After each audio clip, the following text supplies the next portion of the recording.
Bonjour, bienvenue dans Parlons Photo.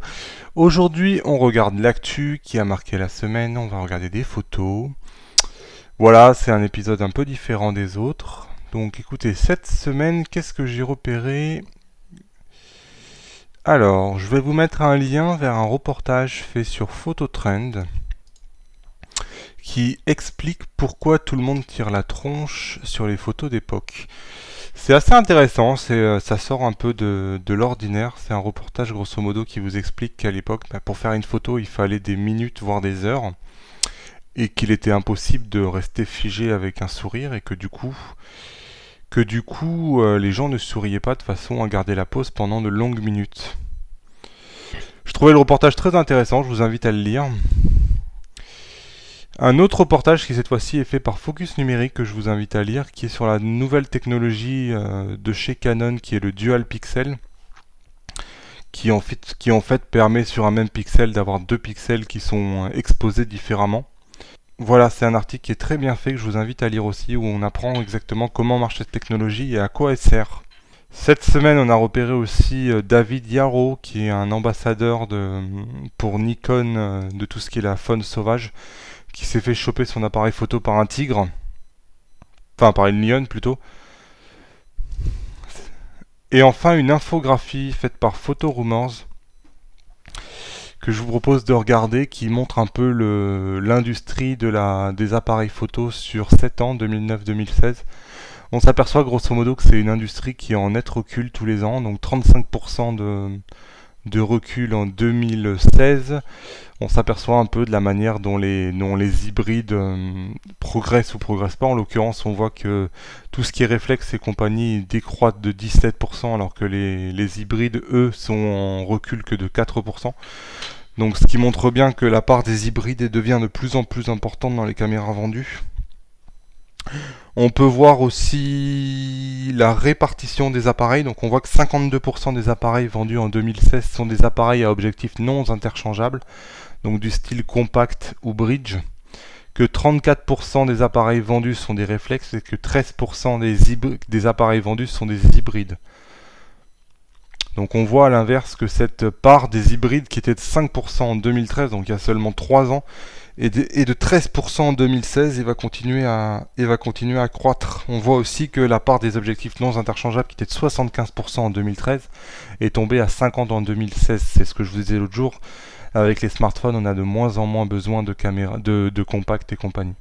Voilà, je vous laisse un peu étudier cette infographie que j'ai trouvé intéressante. Je vous mets le lien plus bas. Et ensuite, je voulais vous montrer des photos que j'ai trouvées intéressantes, puisqu'après tout, dans Parlons Photo, on va regarder des photos. Donc voilà, une photo d'une fleur. On s'aperçoit que on peut trouver dans son jardin des sujets de photos qui peuvent faire des choses magnifiques.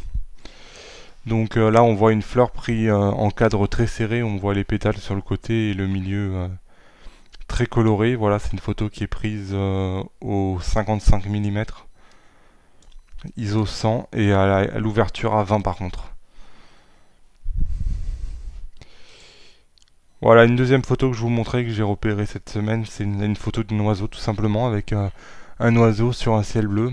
Donc un oiseau très coloré, on voit qu'il respecte un peu la règle des trières, on laisse de la place devant, on le met sur un des points de force. Hop, une photo ici qui est jolie. Pourquoi elle est jolie? Elle est jolie grâce à son premier plan. Donc il faut jamais négliger le premier plan, hein.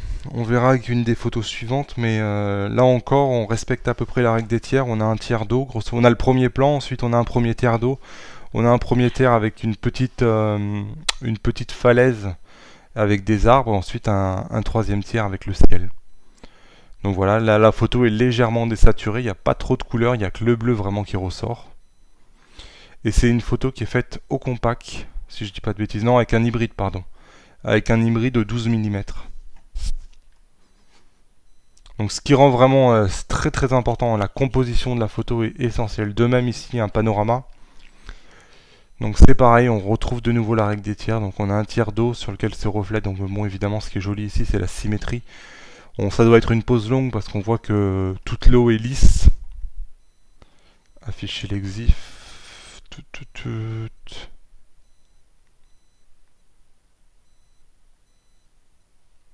Non, j'ai pas trouvé les infos. Mais à mon avis, c'est une pause longue. Je me demande si le ciel est pas légèrement HDR aussi. Donc on a un tiers de montagne et un tiers de ciel. Donc encore une fois, on est sur la règle des tiers. L'horizon est droit. On a les couleurs qui sont justes. On voit des tons verts notamment dans l'eau qui rappelle vraiment la verdure qu'on voit sur les montagnes. Et enfin, une dernière photo, encore une fois, qui montre bien l'importance de l'arrière-plan. Vous prenez la même photo sans les animaux qui sont devant, vous auriez une photo qui serait complètement quelconque. Alors évidemment, il aurait mieux valu que les animaux qui sont là regardent vers le paysage qu'on voit. Là, ça donne une impression... On voit pas ce qu'elle regarde en fait. Pour moi, c'est la seule manière la photo est peut-être légèrement sombre. Moi, j'aurais peut-être débouché les ombres qui sont dans les arbres là-bas au fond. Mais vous avez quand même une longue perspective. On a un vert qui est légèrement saturé, qui est joli. Un ciel qui est pas perdu, qui est bien contrasté. Et je sais pas si on voit des touches de couleur dans les animaux qui attirent l'œil aussi. C'est très sympathique. Bon voilà, je vous laisse. C'est un nouvel épisode de Parlons Photo. Je vous invite à vous abonner, appuyer sur le bouton, appuyer sur la cloche. Tous les jours, vous recevez un nouvel email avec la vidéo du jour. Et moi, je vous dis à demain. Allez, au revoir!